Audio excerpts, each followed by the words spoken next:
Hey loves, it's your relationship coach Janelle, and welcome to another episode of Response and React. So, Nicole Kidman, one of Hollywood's original baddies, just filed for divorce from Keith Urban after 19 years of marriage. And baby, this one's a case study in why you can't build a man. She tried to heal him, help him, and hold him down, but it looks like she ended up holding all the weight.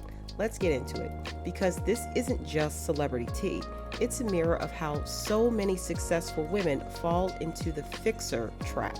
Drop your thoughts in the comments, hit that like and subscribe, and if you're ready to learn how to date smarter and stop choosing potential over partnership, join my exclusive coffee coaching community for interactive prompts, reflective exercises, and real talk about love, self-worth, and standards.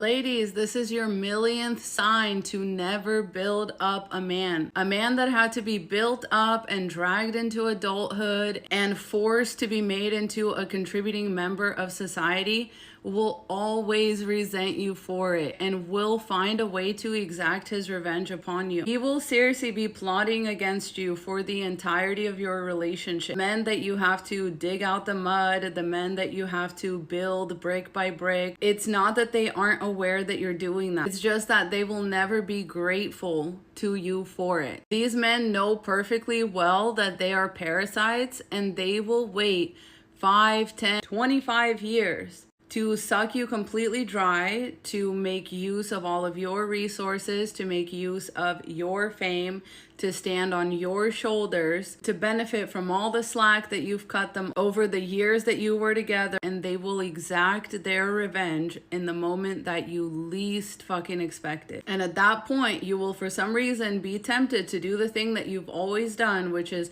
fight for this man, fight for this marriage, try to tell him right from wrong, try to help him find the right direction in life. But because at this point, he's like a fat, engorged tick, he can like hop off of you and move on to the next before the ink is even dry on your divorce settlement. Now, a lot of great points have already been made about this split, but I really want to draw your attention to the fact that being male-centered will never benefit you in any way, because the only thing that leads you to is getting together with men that will force themselves into the center of your life. They will force themselves to always be centered. When they're not being centered in that relationship, they're resenting it. Now, while Nicole very obviously has like a physical type, kind of checks out as to both of the men that she's been married to, I do think she tried to go in a very different direction with Keith Urban, kind of relationship that she had with Tom Cruise. And unfortunately for her, both of these things were a male-centered woman's canon events. So what happens with a lot of male-centered women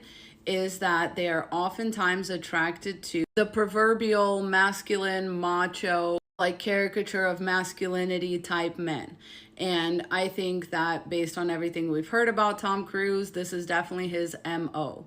He's definitely the more controlling, overbearing, patriarchal type man that these women usually end up having to escape from. Of course, we all remember this infamous set of photos, which was allegedly her leaving the divorce lawyer's office, having finished negotiating their divorce settlement. We know that there was like a feeling of liberation associated with this divorce. We all know that there's been like rumors here and there that Tom Cruise is not a nice person, especially to the women that he's with. His children have sort of come out and publicly distanced themselves from him. So we know that he is like most likely a controlling, once again, kind of patriarchal presence behind closed doors. Obviously, everyone is happy for Nicole. Of course, we're all wishing the best for her. And this is where she makes the second rookie mistake. And that rookie mistake is assuming that just because a man is passive and seems helpless, doesn't give off a controlling vibe. If anything, he gives more of a dependent vibe. A lot of women take that and run with it, assuming that the man is safe, assuming that there's no way this man can hurt me because he needs me to build him up, shape him and mold him into a productive human being, into a useful member of society. This man cannot possibly hurt me. This man cannot possibly wish ill upon me. This man cannot possibly turn out to be control and bitter and resentful and all this stuff. I hate to tell you this, but this man is just the other side of the patriarchal man coin, because a lot of people think of the patriarchy as this controlling and oppressive system, which it very much, but the truth of it is that the system wouldn't function without the emotional and physical and mental labor of women. So the other side of that patriarchy coin is not only just oppressing women, but it's also using women to unoppress yourself. As the patriarchy does oppress men. The reason that men turn to alcoholism like Keith, the reason that men feel themselves insecure under the patriarchy is because the patriarchy is an oppressive system through a short, feminine looking man with funny hair is not the top of the patriarchy pyramid. So when he receives success, when he receives any sort of like accolades, he actually becomes more and more insecure. When he lands a beautiful woman that most patriarchal men would be jealous of, he actually becomes more insecure. And next thing you know, you're checking him into a rehab 4 months into your marriage. Less than 24 hours after news broke that they were separated, Nicole Kidman has filed for divorce from Keith Urban. Now, y'all know I hate them TMZ people, but they were the first to report it. Since the news dropped yesterday, many people have come out through magazine sources. Y'all know they like to be discreet, saying that Nicole tried to save the marriage. Keith didn't want to. It was ultimately his decision. The friends knew that the marriage was over. Mind you, they've been separated since June. He already got a new woman in his life. Watch her be 29. It's always a new woman under 30. Now, Nicole, I don't know if you signed any paperwork back in 2006. You married this man after a year. You were probably head over heels in love. But I pray for your sake, you got a post nut. I don't know if y'all got married in California or somewhere else. Depending on where y'all live is how long this divorce proceeding is going to take. But listen, men change during a breakup. That man might try to come for your money. Protect your funds. Do not let him see a cent of that ANC money. This was the one breakup we were not expecting at all to end the month. And this is just the start, because the fall's coming up. People are going to be breaking up for the holidays. Just a damn shame. You weren't into her, and here's the question. No, that's who's not into Nicole Kidman? That's not true. That's why you got to have context. I was like, where was your bar for humanity? What I remember very, very vividly was it looked like she kind of just floated across the floor. It's crazy. Still stays with me to this day. At 57 years old, Keith Urban suddenly broke his silence. After nearly 2 decades of maintaining the image of a model husband next to Nicole Kidman, a beauty and talent icon, he frankly spoke out the real reason behind the divorce that shocked Hollywood. For the first time, Keith said everything clearly. And what shocked fans was not because of the divorce, but because the truth behind it was so different from what they had believed. Keith Urban and Nicole Kidman officially ended their 19-year marriage with a divorce filing in Nashville. After nearly 20 years of marriage, one of Hollywood's most star-powered couples, Nicole Kidman and Keith Urban, have separated, Today has learned. Nicole's divorce filing comes just 5 days after she stepped out still wearing her wedding ring. Nicole signed the doc yesterday and cites irreconcilable differences.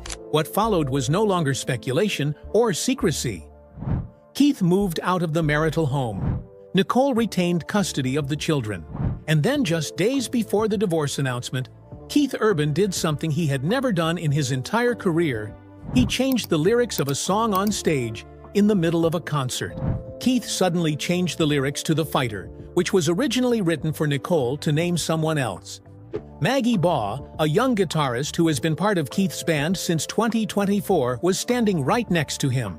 A video of the moment went viral, just hours after the Omaha performance. Although Keith didn't offer any explanation, his actions were more affirmative than any press conference. The song, which had been a symbol of his emotional relationship with Nicole, now became a public tool for announcing his change of heart. Didn't deserve you, 'cause your precious heart is a precious heart.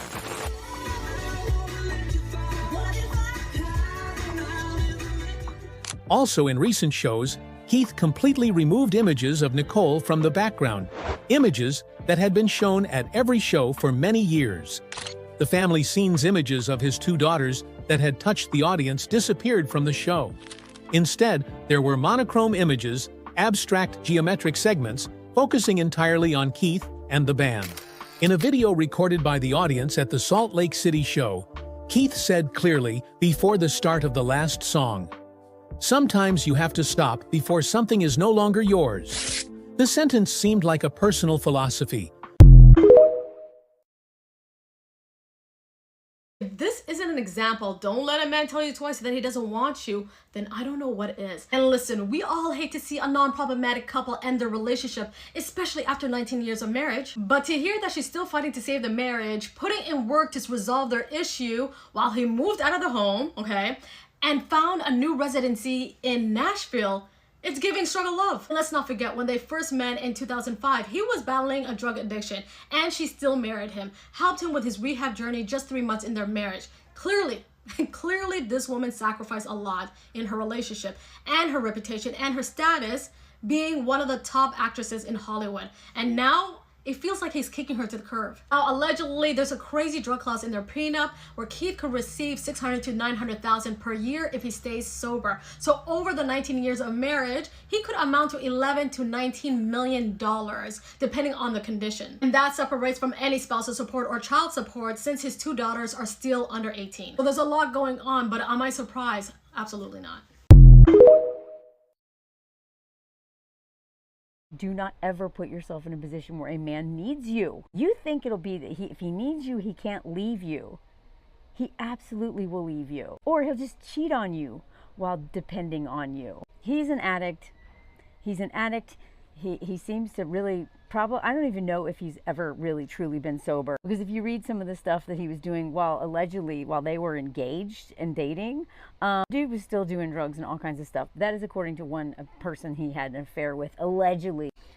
So this man is like, she has been his mother, his sponsor, for lack of a better word. But the thing that pisses me off the most about this is that this man built his whole brand by being like, he wrote love songs about her, they were in all this stuff, and she fell for it. This is why you have got, and you know what, she met him when she was super lonely and had no one to share it with. I'm going to show that interview in a bit. She had an Oscar and was like, I don't know who to, it's just me and my Oscar in our hotel room together. And then she ends up with this loser. Nobody knew who this guy was. Nobody knew, okay, I'm sorry. Most people outside of Australia didn't know who this guy was. Or maybe outside of Nashville, okay? Maybe he was kind of big in the country music scene, but how many country music fans are there truly? I am from Nashville, okay?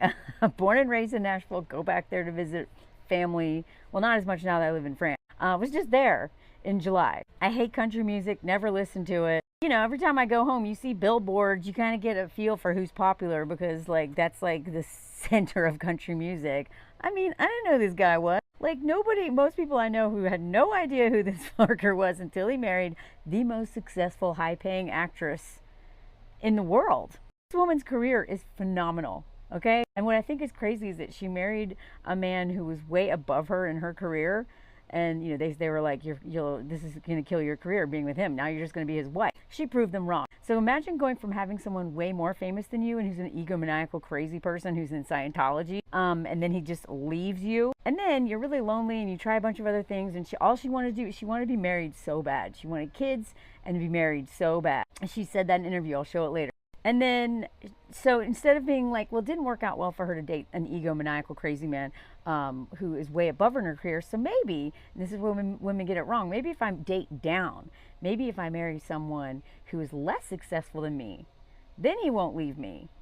These men cannot handle that kind. It is very few men whose ego can handle dating way above their league. Because as soon as they get there, and especially if they become famous and have all this money and everyone, all these women are fawning over him because they're like, oh my God, he loves her so hard, cheat with me, right? Because women so badly want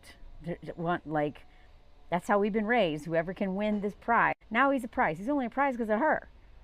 He was just like a cocaine and crack addicted alcoholic singer who was kind of starting to make it. And then as soon as he locked in with her and became a dad and a husband, now his career takes off, even though he literally goes into rehab for addiction within 4 months of them marrying. There were so many red flags in this relationship. I'm going to show you in a bit. Some interviews, all the red flags are there. His dependency on her, he worshipped her. But and that's why, please don't, I know, yes, you having a man who thinks you're amazing and all that stuff is important.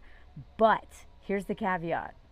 He has to be a confident man. All these men who like, I'm telling you, the way they will like just love you up and down, think you're amazing, they'll worship you, all that, that is not healthy for them to like worship you. Should they think that you are just this amazing, incredible person? Absolutely. But if they are not confident, and if you are their whole world and they got nothing else, you will lose. You will get screwed. A man who thinks the world of you, who has no life and friends, like true friends, and has no real self-esteem, that will not end well for you. And the fact that I just learned this from Cecilia Regina, I did not know that they had a cocaine clause in their prenup.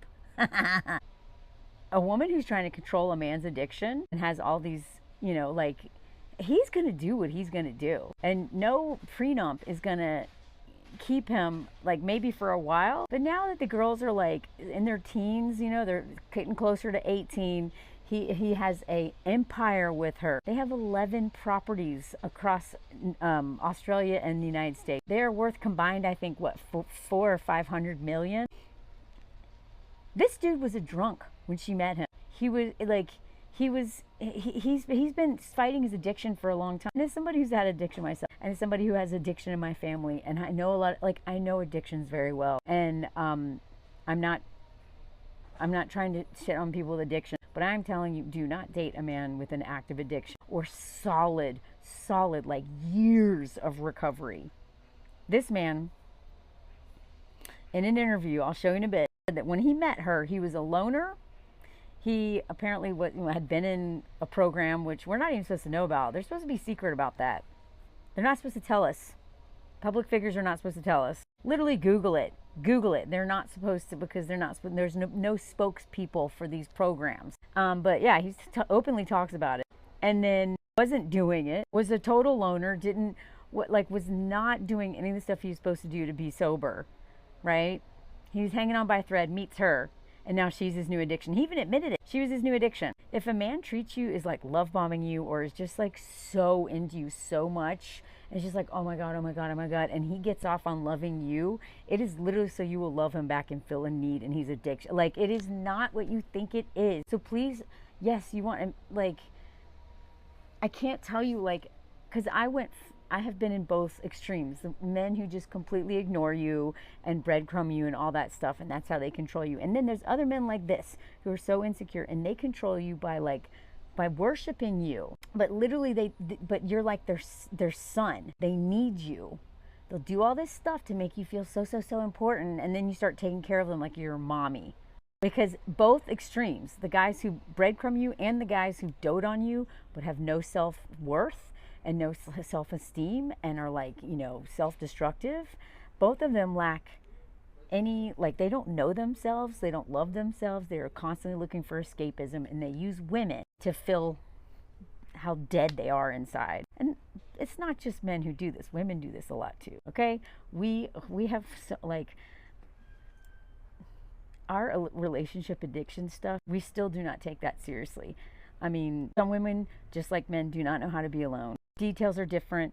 The harm done when men do this is way different than when women do. But either way, when you're dating from a place of just desperately lonely and don't want to be alone, and or in his case, like self-destructive and need a manager, don't know what to do if you're not on a stage getting attention or getting attention from a woman, you are not dateable. You're not dateable. Work out your relationship stuff in community and therapy with friends. But the amount of damage that happens in romantic relationships and marriages with sharing of finances and sharing of children, the amount of harm done when one or two people enters a relationship when they are a fucking mess and are just desperate, immeasurable. It'll ruin your life. Sometimes it'll literally take your life. You die from stuff like this, especially if they're violent. And luckily well, I don't know if he's violent or not. Anyway, being a pick-me, these men will humiliate you, especially when they need you.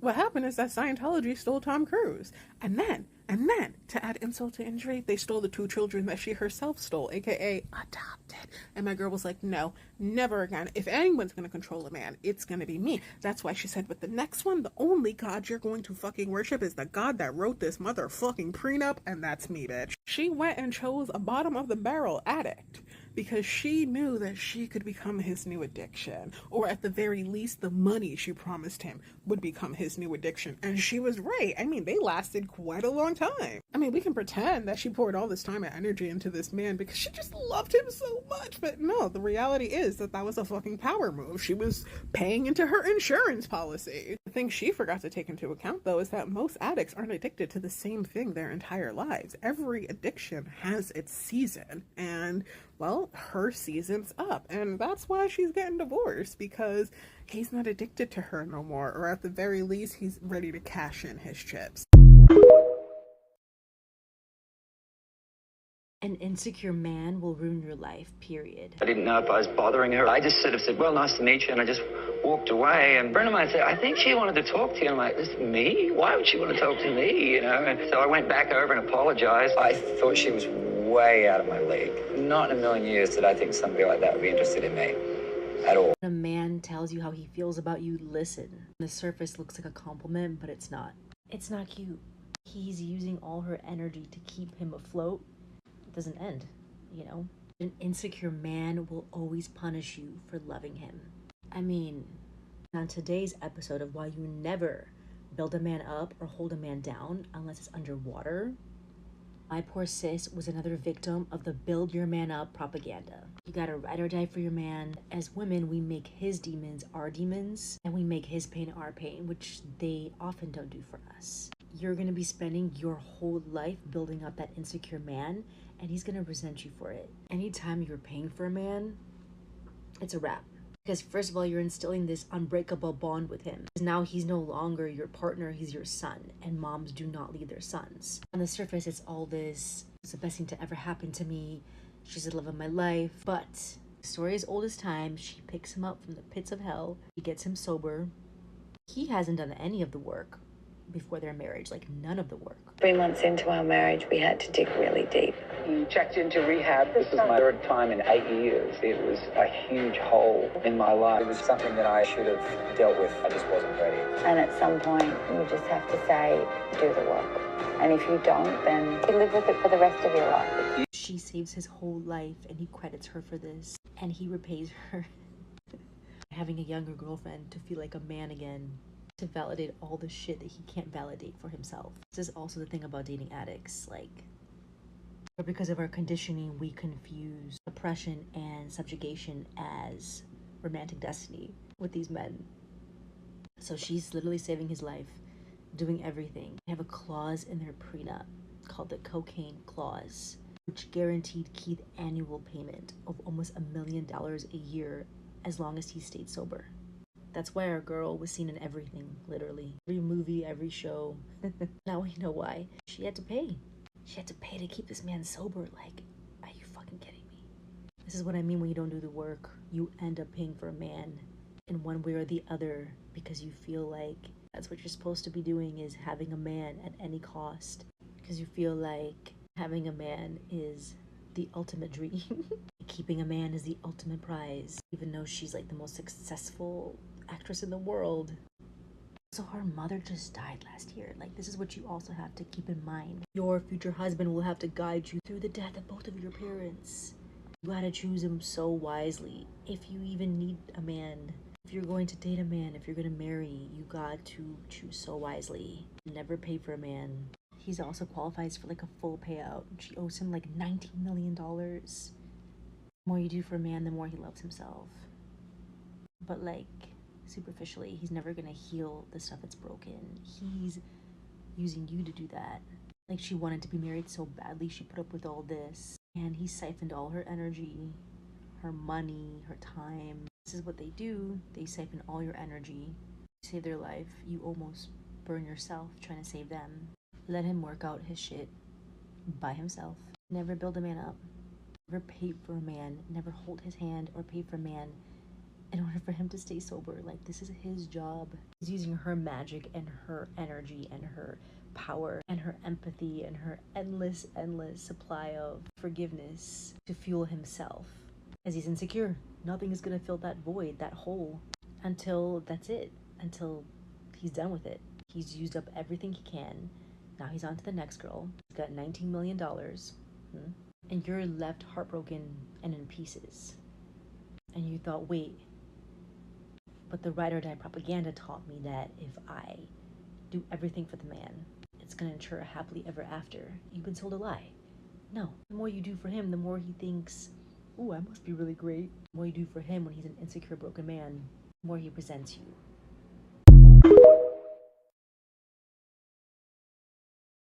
Let's jump into my favorite part of all of the content I post on YouTube. And that's just my thoughts, where I get to kind of express what I feel about whatever we have read or gone over. So let's get into it.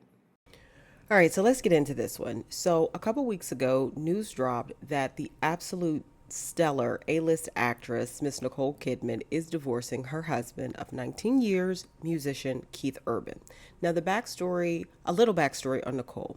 So her first marriage was to the iconic forever A-list actor Tom Cruise. They were married for 11 or 12 years. And if you know anything about Tom Cruise, you know he has some very powerful, let's say, beliefs. He is very much into Scientology. He speaks about it, etc. Nicole and him have 2 adopted children together, I believe.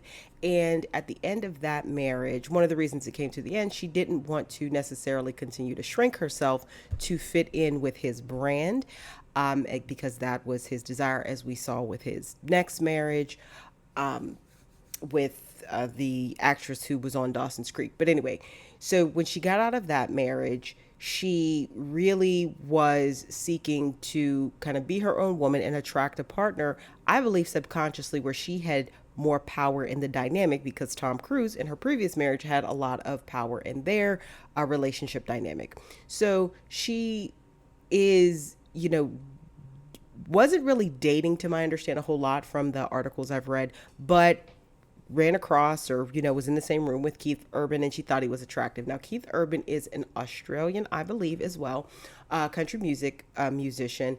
And at the time that they met, he was not, and he still is not as popular as her, but he is popular.